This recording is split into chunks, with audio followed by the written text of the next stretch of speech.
Assalamualaikum warahmatullahi wabarakatuh. Selamat datang kembali di Sinyo Adi Channel, dan tentunya masih bersama saya Bang Adi.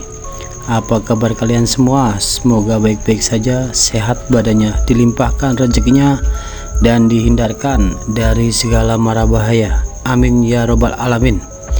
Di kesempatan kali ini saya akan menceritakan sebuah cerita horor dengan judul Fitnah Sang Kiai.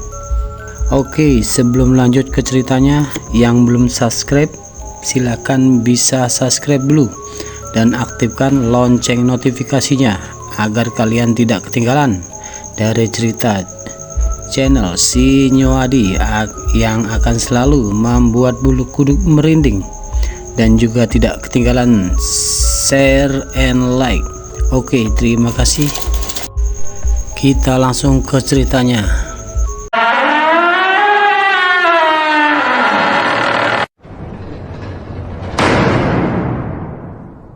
Dengan karena lapar sekali, nggak kuat lah, Kiai Roman langsung melahap lah makanan itu.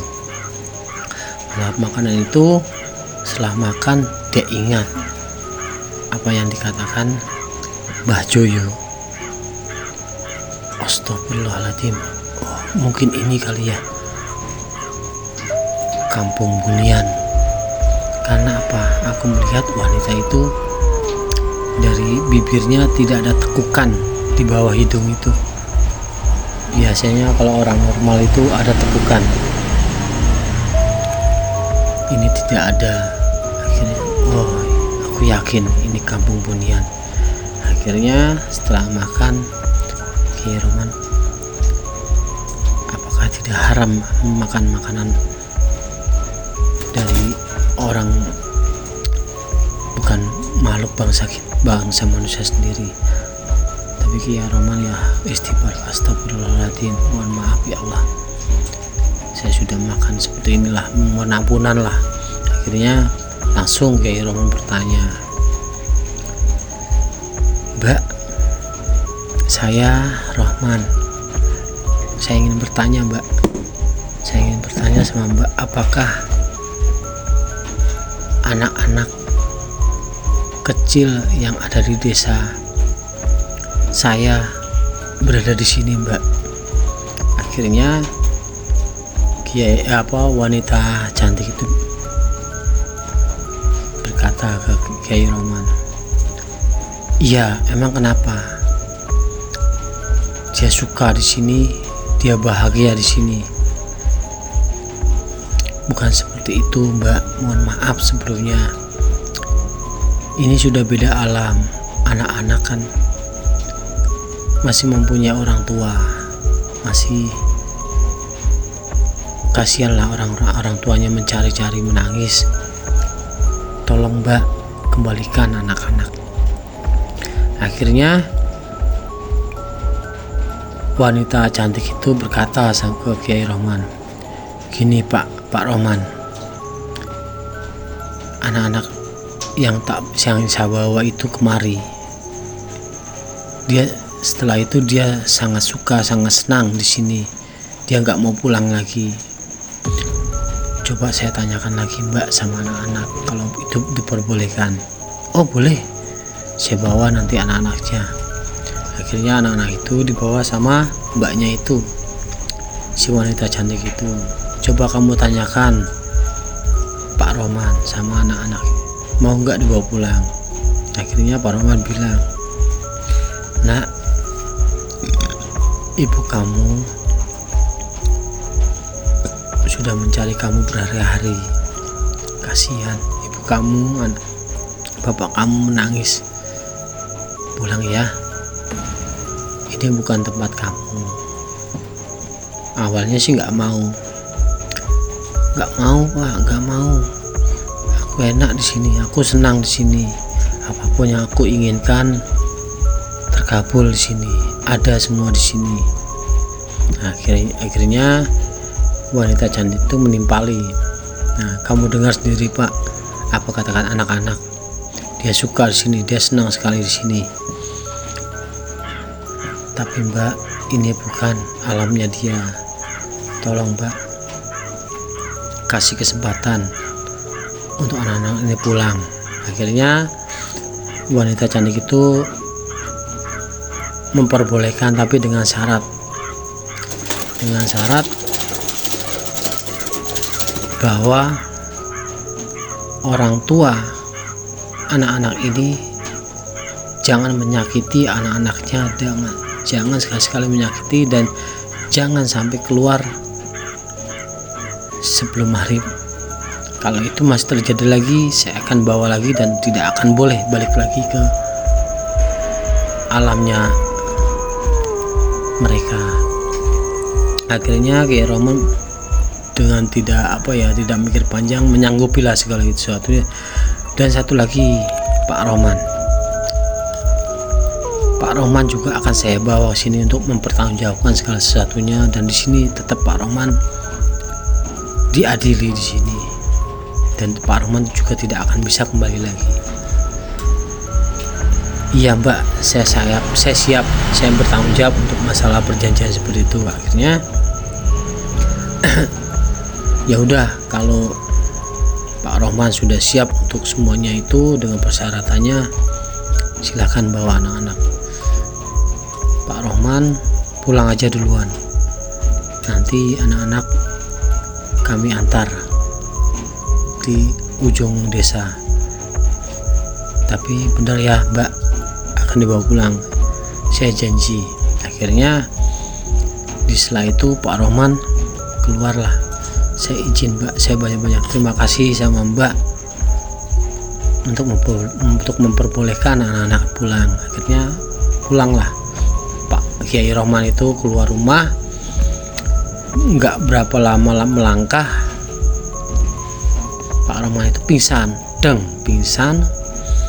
ternyata Pak Rohman itu sadar masih ada di bawah pohon yang awal mula Pak Rohman itu terjatuh lemah. Tersadarlah di situ. Astagfirullahaladzim, aku di mana ini? Apakah tadi itu mimpi saya ke rumah Bunian seperti itu? Mudah-mudahan itu nyata dan aku bisa membawa pulang anak-anak. Karena Kiai Rohman itu sudah makan lah sana, jadi tenaganya sehat lagi. Kiai Rohman pulang, Kiai Rohman pulang itu ternyata di malam hari sampai desanya itu.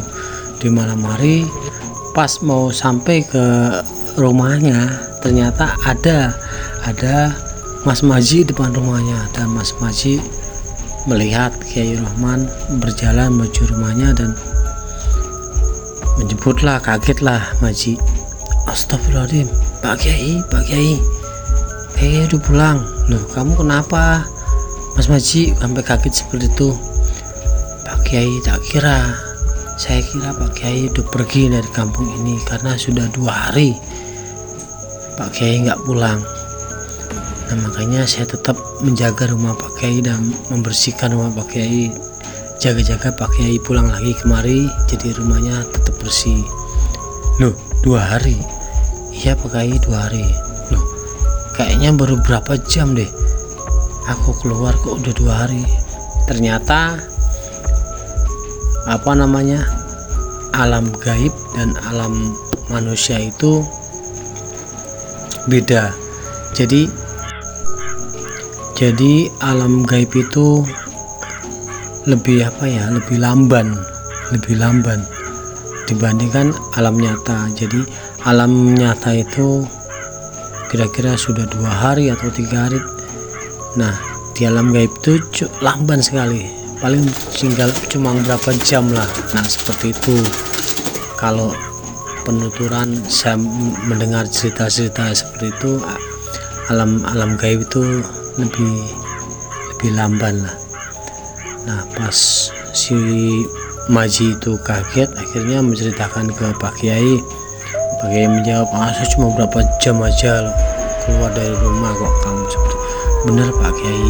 Kalau Pak Kiai nggak percaya ini hari apa, dan Pak Kiai mengingatnya hari apa, ternyata benar sudah 2 hari Pak Kiai keluar dari rumahnya itu.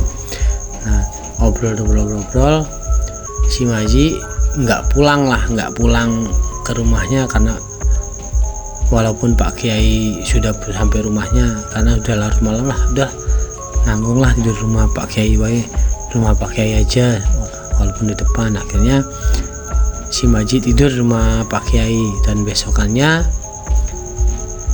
Pak Kiai tetap berjualan, dan setelah pada zuhur anak-anak itu menghampiri rumah Pak Kiai. Nah,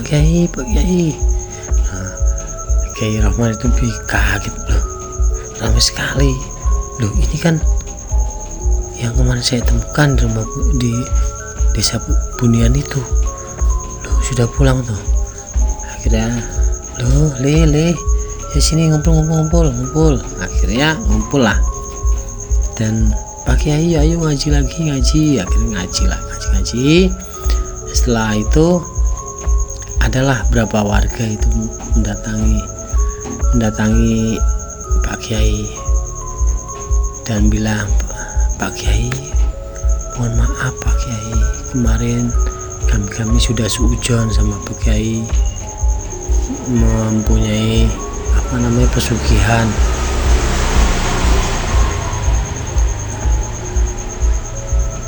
Terus Pak Kiai menjawab, tidak apa-apa Bu, Pak, enggak apa-apa, ya namanya juga kita manusia,